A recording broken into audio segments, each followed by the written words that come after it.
Somebody said to me, well, wouldn't everybody be alike living in your kind of cities? I said, yes, they will be alike. They'll all hate war. They'll all volunteer not to destroy the environment and wouldn't want to hurt one another. And they all will dislike prize fights, wrestling matches, wherever people hurt each other. All they'll be alike that way. Okay? There's nothing matter with people being alike if they're alike in a sane way. Do you follow me? We have associations like, wouldn't everybody be alike, as a bad thing. They are alike today. Everybody seems to be absolutely uniform. They get married, they want a house in the country with chickens, and they want a car, and maybe a car for their daughter, and enough money to send their kids to college. All of that is built in. No more women's rights, black rights, Jewish rights, Polish rights. Everyone has access to all the necessities of life, and education as well, and health care, without calling on. They ask you today to write you, Congressman. You hear that crap? Did you ever travel first class on an ocean liner? Well, take my word. They know their business. The pilot, he knows how to get there. When it takes you to Hawaii, you don't see icebergs on the way. Write your captain, tell him you're going in the wrong direction. He's on that job because the navigator and the pilots and everybody on that ship always ask him, would you like some applesauce or any sandwich now? Everybody there's there to please you. Same with an airplane. You don't have to write the pilot. You're flying at an angle for 2 hours, straighten up. They know their business. So the government of the future is electronically redundant so it can handle any problem, including earthquakes. We will learn eventually how to control the weather. We will eventually learn how to control tsunamis, all the things that give us problems. That's where our attention should be. How to get rid of AIDS, disease, crimes of all kinds. So there is a guy called Jeffrey Dahmer. You ever hear of him? Yes. The public hated his guts. Before Jeffrey Dahmer, in my time, there was Albert Fish. He ate 45 children. And the public wanted to tear him to pieces. And a psychiatrist named Wortham said, don't kill him. I want to find out how he got to be that way so we can prevent those. That's the kind of thinking I'm talking about. You guys out there that are soldiers, you don't know how much you've been brainwashed. Listen to what I say. Check it out. Don't take my word for anything. You can go to the library and study the history of wars, and you'll see it's always the same story.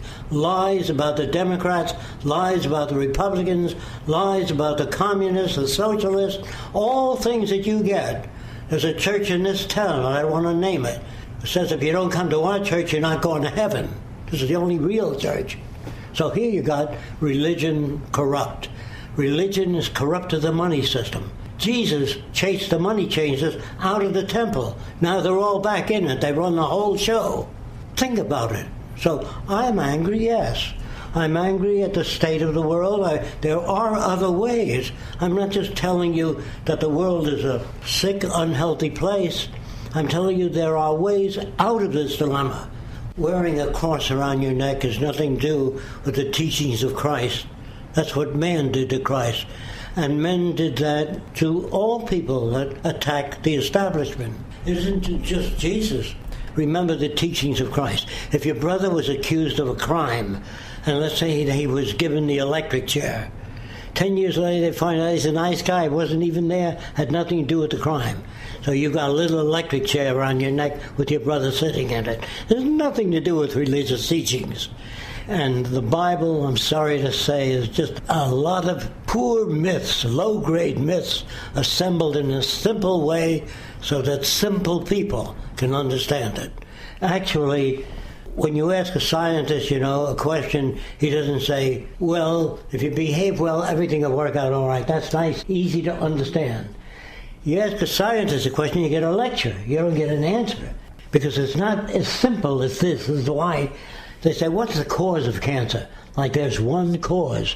Cancer may be affected by many interacting variables. I'm sure you know what I'm talking about. Why is this guy a murderer? What's the cause of that?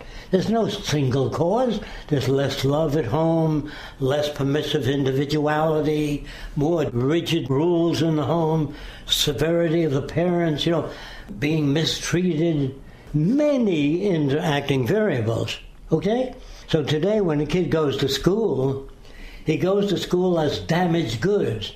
If you're poor, say you're 6 years old and you go, just taken to school. If you're poor and they painted your house with that Dutch boy white lead, a lot of that damages the brain of a lot of kids.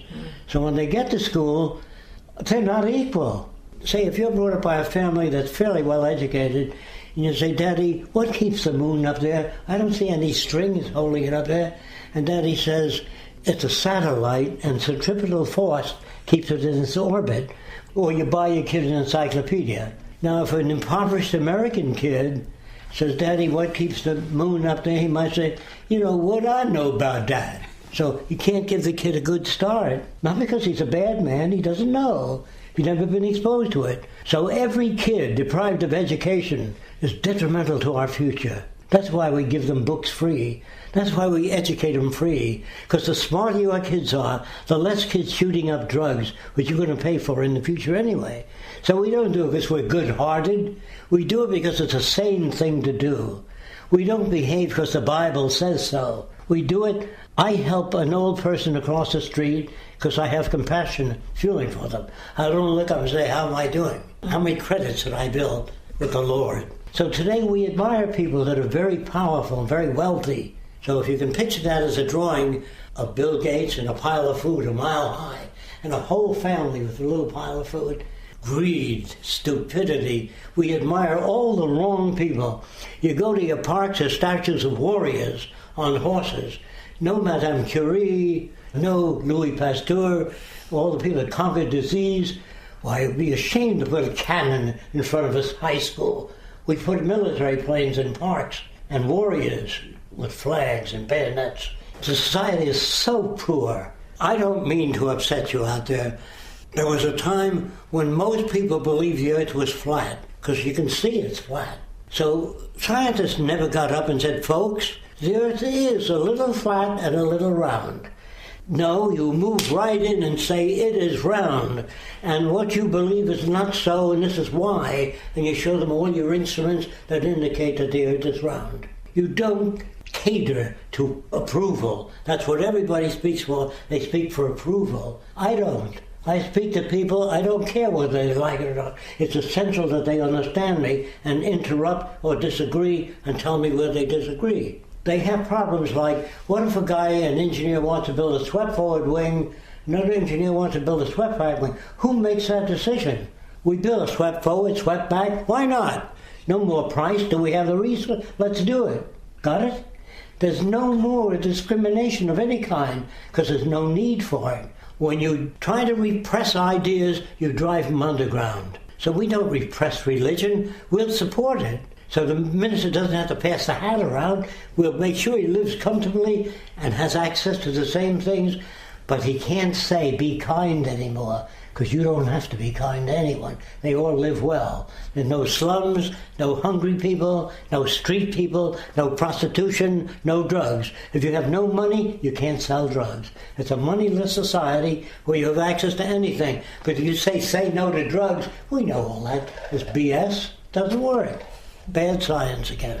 So really, if you understand what I'm talking about, look up the Venus Project, www.thevenusproject.com, and you can get further information. And if you really desire detailed information, we have books and videotapes, and that's how we support the project. So if you get our books and get our videotapes, show them to other people. And I want to say something before we cut this out in a moment. Before we go to a foreign country, we've been invited to Saudi Arabia, Dubai, Vienna, China. Before we go, we make usually about a 15-minute film about what we would like to do when we got there. We arrange the film so it's within their value system. But when we get there, we try to turn it around, end militarism, lecture at their universities, get to their engineering students before they get involved in the monetary system, you know what I mean? Get to them early enough to give them something to work toward. I don't say you can put this in tomorrow morning. It's just something to work toward. And if you understand what I'm talking about, please look it up. And if there's anything you don't like about it, tell us what it is. We learn too, you know. We can change things. Thank you very much.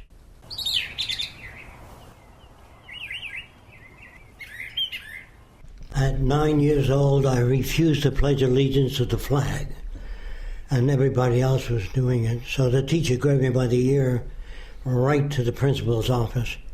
He doesn't want to pledge allegiance to the flag. So the principal said to the teacher, "You're excused." And she walked out. Then he put his arm around me, which is strange. He said, "Why don't you want to pledge allegiance to the flag?" He said, "Everybody does." I said, "Everybody once believed the earth was flat. Doesn't make it so." So he said, "What's this thing with the pledge of allegiance?" So I said, "Well, we owe so much to so many countries. People came from all over the world and brought their ideas to this country. And we owe the electric battery to the Arabs. They invented it 600 years before Christ, the electric battery, the Arabs. Then there was another Arab named Algebra who gave us algebra. And so if you go into all the different countries, you'll see that we are composite of all of this. So pledging allegiance to one country," I said to the principal, "I would rather pledge allegiance to the earth and everyone on it to take care of the earth and all the people on it."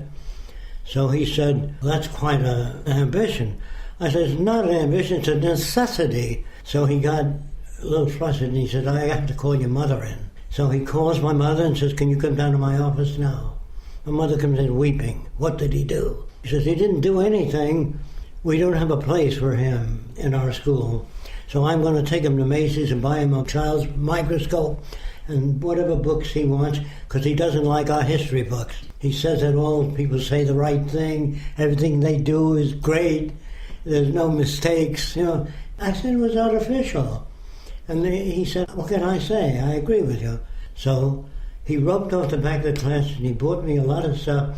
Then I got beaten up by a lot of the kids because they resented that. I didn't attack them or hurt them. And I realized why they did it, because they didn't like any kids singled out and given any special privileges. That went on for a year and a half. Then he died. They cut the privilege. And I disliked school very much. So I played hooky. I was out for 2 months and a week. And the tune officer was sitting in front of my house on the stoop, waiting for me. He said, "You haven't been to school for 2 months." I said, 2 months and a week. So he said, "What do you do when you're not in school?" I said, "I go to the public library, I go to the science museum, and I read what I want to read." I said, "Well, what's the matter with school?" I told him, it's rote, everybody recites things, there's no cross-examination, there's no discussion. So he said, "What do you do at home?" "I have a little lab." He says, "Can I see it?" I said, "Under one condition, you don't tell my mother who you are. Don't tell her you're the truant officer, because I always come home with books." You know what I mean? Because my mother wouldn't understand that. He said, "Look, I like what you're doing. I think you're right." He says, "You can do me a favor, show up Monday at school, and then you can play hooky again. Because you're not hanging out with gangs, you're not doing detrimental things." That was very unusual. He was a very young guy, and he wanted me to know a lot of things that I was doing, because I was doing interesting things in my lab, and he asked me a lot of questions, and he was fascinated by it. So he let it go. And then I started hitchhike all over the country. I never went back to school. I attended lectures at universities just to hear different ideas, but I noticed how uniform everybody was. All airplanes looked alike. When I was a kid, all my airplanes were rotary wing, different kind of planes. Everything. I never did the same thing. Architects were all alike. All houses looked like that.